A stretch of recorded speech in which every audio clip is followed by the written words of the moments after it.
ඔබතුමා එනකම් බලන් හිටියේ. මොකද ඔබතුමා පස්තොදරෙන්ම මේ යනවා වගේ අපිට පේන්නේ. පොඩ්ඩක් ඔබ චුට්ටක් කතා කරන්න පුළුවන්ද? එහෙම ඉතින් අපි පස්තොදරෙන් පැනලා යන මිනිස්සු නෙමෙයි මේ රටට සෑහෙන සේවයක් කරපු මිනිස්සුනේ නේද? එහෙන් පස්ස නගන එක වැරදි. මේ ඉතින් මේ මාව කැඳවලා දිනවද කියලා. මම මේකට ආව උත්තර දෙන්න. එච්චරයි ඉතින්. ඔබතුමාට තියෙන චෝදනාවක් මිලියන 10ක මුදල් අවභාවිතා කියලා චෝදනාවක් තියෙනවා. ඔබතුමා ඒ ගැන දැනේ අපි කැමති ගැන පොඩ්ඩක් ඔබතුමාෙන් දැනගන්න. එහෙම චෝදනා නගනවා. ඉතින් මෙයාලට වෙන කරන්න දෙයක්වත් නැහැනේ. මෙයාලට කරන්න දෙයක් තියෙන්න බෑ. ඉතින් මේ මෙයාලා මේ දැන් මේ විජාතික බලපෑම් වලට යටත් වෙලා අපි ජනතාවවාදීව හෙලි කරන දේවල් මෙයාලට දරා ගන්න බෑ. ඉතින් අපේ කටවල් කොහොම හරි වහන්න තමයි මෙයාලගේ සැලසුම. අපේ කටවල් වහලා මේ අපේ දේශපාලන ගමන නවත්තන්න බෑ ඉතින්. එතකොට ඔබතුමාට මේ චෝදනාවක් තියෙන්නේ මිලියන 10ක මුදල් අවභාවිතා කරුවයි කියලා මේ චෝදනාවක් තියෙනවා. එයාලට ඔය පදනමක් නැති බොරු චෝදනා ඉතින් නගනවා. ඉතින් අපි තමන්ගා මේ සියලු සාක්ෂි මම මේ අරගෙන ඇවිල්ලා තියෙනවා. අද මේ සාක්ෂි තියෙනවා. ඔබතුමාට ඔප්පු කරන සාධාරණ සාක්ෂි තියෙනවා. සාක්ෂි තියෙනවා. හොඳයි අපි බලාපොරොත්තු වෙන පොඩ්ඩක්. හෙලෝ වංශ වීරතුමා. ඔව් ඇවිල්ලා ඉන්නේ. මොකද්ද? නෑ ඔබතුමාට සත්‍යග්‍රහ කරන්න තරම් මෙතන වැඩක් නෑ. මං සියලුම ලිපි ලේඛන ඔක්කොම ඇවිල්ලා තියෙන්නේ.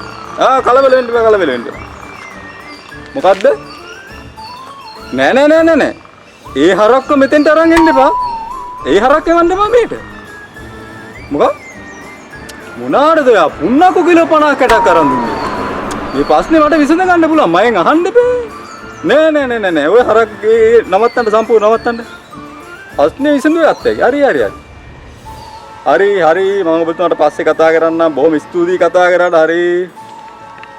මෙයාලා මේ කරන දේවල් අපි හැමතිස්සෙම විවේචනය කරනවා. එතකොට එයාලා බලන්නේ අපේ කටවල් වහලා මේ අපිව ඇතුළට දාලා මෙයාලා මේ අපේ දේශපාලන ගමන නවත්තන්න උවමනවා. එහෙම ඉතින් අපේ ගමන් නවත්තන්න බෑ මෙයා. අපි මේ රට ජාතිය ආගම වෙනුවෙන් කැප වෙලා වැඩ කරපු මිනිස්සු. ඒක ජනතාව දන්නා මෙයාලා නොදන්නා වුණාට.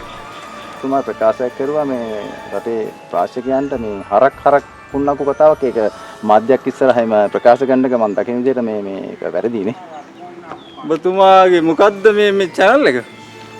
වටී විසා රොටි තමයි ඉතින් ඔයාලා ඔක්කොම ඉතින් ඔයාලා හැමදාම ඉතින් ඔහොම නිවුස් නේ ගන්නෑ. පොඩි කෑල්ලක් අල්ලගෙන එඩිට් එකක් දාලා දෙනවා. ඉතින් මේ ඔබතුමා සම්පූර්ණ දන්නේ නැනේ විස්තරේ නේද? මේකේ කතා කරේ මම හිතවත් මන්ත්‍රීතුමෙක් කලින් හිටපු අපි ඇමතුමා. ඉතින් මෙයා කතා කරලා මේ මට කිව්වේ මේ මට සහයෝගය දක්වන්න. මම මේ කරපු වැඩ කොටස වෙනුවෙන් අපේ කිරිගොවින් විශාල ප්‍රමාණයක කිරි ගවයින් රැගෙන මෙතන මේ විරෝධතාවයක් දක්වන්න එන්න සූදානම් වෙලා තියෙනවා. ඉතින් ඒකට මම කිව්වා එහෙම කරන්න උවමනාවක් නැහැ. ඇමතුමා කියන්නේ දැන් මේ නගා තියෙන ඔබතුමාට විරුද්ධව නගලා තියෙන චෝදනාව ඔබතුමා දොස් කරන දවස් වෙන ඔප්පු කරන හැටි සාක්ෂි අපි බලමු මම දැන් ඔක්කොම සියලුම සාක්ෂි මේ ගෙනල්ලානේ තියෙන්නේ. දැන් අපි ගිහලා කතා කරමු. හරිද? හරි අපි නැවත හම්බෙලා මේ ඔක්කොම අපි නැවත හම්බෙලා බලාපොරොත්තු වෙනවා. නැවත හරි හොඳයි කියලා හරි ස්තුතියි හරි. ආයතනතුමා වාගෙන් දරන්න දෙන්නේ මේ අපේ රාජකාරියනේ. රාජකාරිය කරන්නේ අපේ ඒකට කිසිම බාධාවක් අනිවාර්යෙන් පූර්ණ සහායයක්. ඔබතුමා දන්නව ඇතිනේ ඔබතුමාව කැඳවලා තියෙන හේතුව. හරක් පිරුණු රටක් කිරින් පිරුණු හෙටක් කියන පදනම යටතේ ඔබතුමා මිලියන 10ක මූල්‍යම වංචාවක් වෙලා තියෙනවා ඔබතුමාට. ඒ ගැන ප්‍රශ්න කිරීමට තමයි ඔබතුමාව අද මෙතනට අපි කැඳවුවේ. ඔව් මම සියලුම සාක්ෂිත් එක්ක තමයි මෙතෙන්ට ආවේ. ඔබතුමාගේ ලොකුම චෝදනාව මිලියන 10ක් ඔබතුමා පාස් කරගෙන තියෙන්නේ කිරි ගොවීන් 10 දෙනෙකුට කිරි ගවයන් අරන් දෙන බවට. හැබැයි නමුත් ඒක සිද්ධ වෙලා නැහැ. පශුසම්පත් අමාත්‍යාංශයේදී මට ලැබුණු ප්‍රොජෙක්ට් එකට තමයි වැඩ පිළිවෙල කරලා තියෙන්නේ. කිරි ගවයන් ගන්න අපි මේ ලාංසු කැඳවීමක් කරලා තියෙනවා. කිරිගොවි 10 දෙනෙක් එකතු කරලා අපි පොඩි කොමිටියක් කරලා ඉතින් එතෙන්ට අපි මේ ගියා ඒක මූලික අධීර වශයෙන් අපි ලක්ෂ 18ක මුදලක් අපිට වැයලා තියෙනවා ලාංසු කැඳවීම. එතකොට ඒ කමිටුව මාස 3ක් රැස් වුණා. රැස් වෙලා ඒ කරුණු කාරණා සාකච්ඡා කරලා එයාලට අපි කිරි 10 දෙනෙක් ඉතින් සේවයක් කරන්නේ මේ කමිටුවේ පරිණඩේ ගවන්න අයලා ඒකට ආහාර වේදන් ඒක ඒ සියලුම වේදන් එතන මේ ලක්ෂ 18ක් වගේ මුදලක් වේදන් වෙලා තියෙනවා මේ තියෙන්නේ පළවෙනි මේ වාර්තාව තමයි අර බලන්න පුළුවන්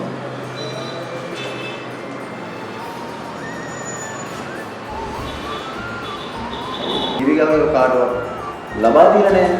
ඒකයි ගැටලුව. අකුතියක් පටන් ගත්තාම ස්ටෙප් බයි ස්ටෙප් පියවරෙන් පියවර තමයි අපි යන්නේ.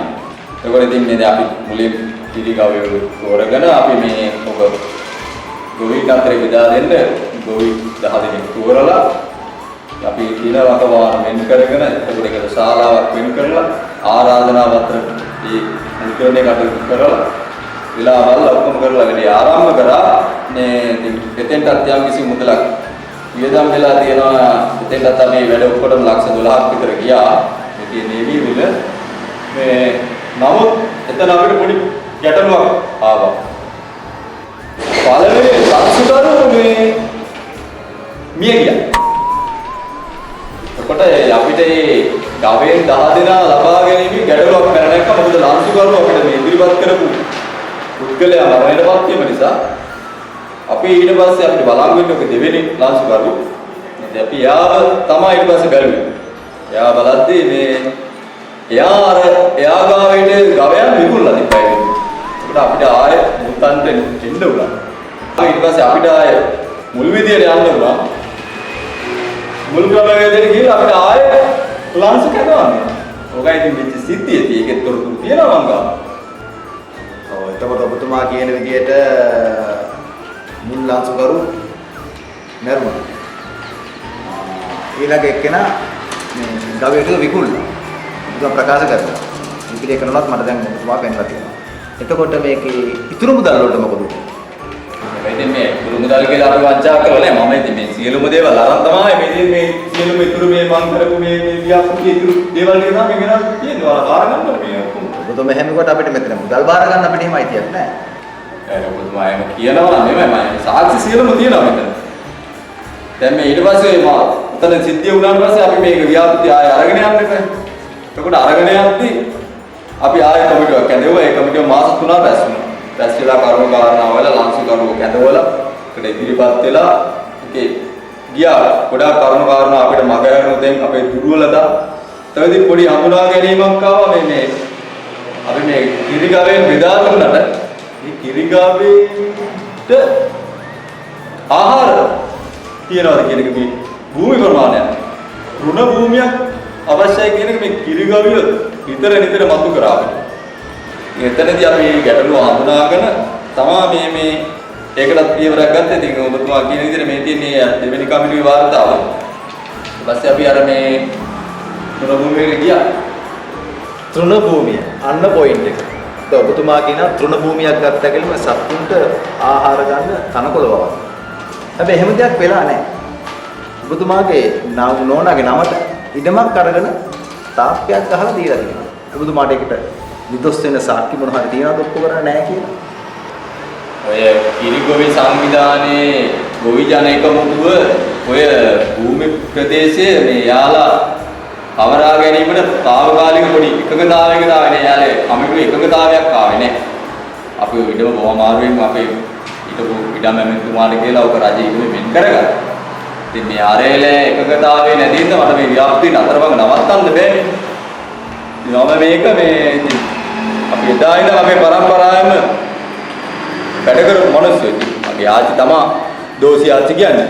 ඔයාලා දන්නවා ඇතිනේ මේ ඉතින් එයාගේ තිබ්බ කිරියම්මා පදනම කියලා. ඒ පදනම දැන් මම නෝන තමයි බාර කටයුතු කරන්නේ. එයා ඒ පදනම යටතේ මේ ඉඩම් පවරාගත්ත යට తాවකාලිකව මේ කිරි ගවයෙන් වෙනුයි.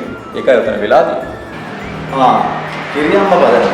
ඒ කියන්නේ මේ කිරි ගවයන්ගෙන් කිරි එකතු කරලා මොන හරි කරන වැඩ පිළිවෙලක් වෙන තමයි හිතන්නේ. නෑ එහෙම එකක් නෙමෙයි. ඔය කිරියම්මා පදනම කියන්නේ මේ ඔය වයසක කට්ටිය ආච්චිලා කිරියම්මලෑලට කියනවනේ. ඉතින් එයාලා ඔය එකතු කරගෙන ඔය සීල ව්‍යාපාර ඔය සිල් රෙදි බෙදා දීම මේ වගේ වැඩ පිළිවෙලවල ඔය වන්දනා එක්කගෙන යනවා. ඒව වගේ කරන පදනම තමයි. ඉතින් ඒකේ යටතටත් අපි මේ මෙයාලා කිරියම්මලානේ කරමු. ඒකේ යටතේ ඉන්න මේ ඉඩම අපේ නෝනට පැවරුවා. ඉතින් తాවකාලිකව තමයි උනේ. ඔව් මේ ඔබතුමාගේ නෝනාට මේ කිරිල්ලිය කියලා ගිණුමකුත් තියෙනවා කියලා අපිට තොරතුරු ලැබිලා තියෙනවා මේ විදේශ සංචාර එහෙම කට්ටිය අරන් යනවා නේද ඔබතුමාගේ නෝනා ඒ ගිණුමේ මුදල් වලින් නෑ ඔය කියන්නේ මේ ඒ වයසක කට්ටියව දඹදිව අරන් යන්නේ. දඹදිව අරන් යනවා. එතකොට දඹදෙණි රාජධානිය පෙන්වනවා. ඉතින් ඒ වගේ වැඩ කටයුතු අපි සමාජ සත්කාරණයම කරනවා. එතකොට ඔබතුමා අර නගපු දෙවෙනි එකේදී ඉතින් අපි ඔය ඉඩම සංවර්ධනය කරා. ඒකදී අපිට තනකොළ බීජ ගෙන්නුවා. ඕස්ට්‍රේලියානු සමාගමකින් මේ ඒ තනකොළ බීජ ගෙන්වීම සඳහා අපිට ලක්ෂ මේ 12 ගණන් කීයක් වෙලා තියෙනවා. ඉතින් තනකොළ බීජ ගෙන්නන්න උන අමුතුවෙන්ම තියෙන මේ සම්බන්ධව තියෙන වාර්තා. ඔබතුමා එහෙම තනකොළ බීජ පිටරටින් ගෙන්නවා කියුවට තනකොළ එහෙම රෝපණය කරපු බවක් නම් අපිට දැක ගන්න බවත් ලැබෙන්නේ නැහැ. ඒක ඒක ඔබතුමාට මතකයි. අපිට දෙන තොරතුරක් තියෙනවා. මේක නිදහස් කවුරු කියනවා. අන්න එතන පොඩි ගැටලුවක් වුණා. එතනදී ඔය තනකොළ බීජ ගෙන්නලා ගබඩා කරලා තිබ්බේ මගේ ගෙදර ඉස්සරහා පොඩි ස්ටෝර් කාමරේ. පහුගිය ඉක්කාර ආපදා තත්ත්වයේදී මගේ ගෙදරට ගම වතුර ආපදාව ආවා. ඒකෙදී ඔය තනකොළ බීජ මේ මලු ටික ගහගෙන ගියා. ඉතින් ඒක නිසා ඒ සම්බන්ධයෙන් මට ඊතර කාර්යාවක් දෙන්න විදියක් නැහැ. ඒක තමයි කියනමයි පැතිනිකම ගැටලුව. ඔබතුමාගේ කියන විදිහට දිප්පා ගම්වතුර ආපදා වෙලා ඔබතුමාගේ නිවසේ තිබුණ තනකොළ ඇට විතර වෙන මොකුත් ඇට තිබුණාට ගහන්න යන්නේ. ඇවිල්ලා බලන්න අපේ ගේ වටේම ගාඩන් එක අන්න ලස්සනට ඇදලා තියෙන ඕස්ට්‍රේලියානු තනකොළ. ඉන්ස්ලියා මුතුමා කියන විදිහට ගෙන්නපු තනකොළේකුත් නැහැ, ඉබ්බපු තනකොළේකුත් නැහැ, දීපු හරකෙකුත් නැහැ, මේ සල්ලුට වෙච්ච දෙයක්කුත් නැහැ. මේක කිසියම් දෙයක් වෙලා නැහැ කියලා කියන්න බෑනේ. මේ ඔය සිදු වෙලා තියෙන සියල්ලම ඉතින් සිදු වෙලා තමයි තියෙන්නේ. ඒ වාර්තා මෛත්‍රීපත් කරලා තියෙන මේ තියෙන්නේ අනිත් පොඩි පොඩි සුළු ගණන් වෙලා තියෙනවා. ඒවත් එක්ක ඔබතුමාට මේ තියන්නේ මගේ ඉතුරු මුදල. මට මෙතන කිසිම චෝදනාවක් නෑ ඔප්පු කරන්න. මේ සියලුම මම ගත්ත රුපියල් කෝටියේ මුදලට සියලුම සම්පූර්ණ වශයෙන් මෙතන තියෙන සාක්ෂි සනාථ කරනවා නම් තියෙනවා. ඔබතුමාලා එහෙම කියන්න එපා. මම මේ සියලු චෝදනා ඔප්පු කරලා මේවා කරලා සනාථ කරලා සාක්ෂි තියෙන්නේ මේ තියෙන ඉතුරු මුදල. ඔබතුමාලා කියනවා මේක බාට ගන්න යනවා. මෙන්න තියෙනවා මුදල.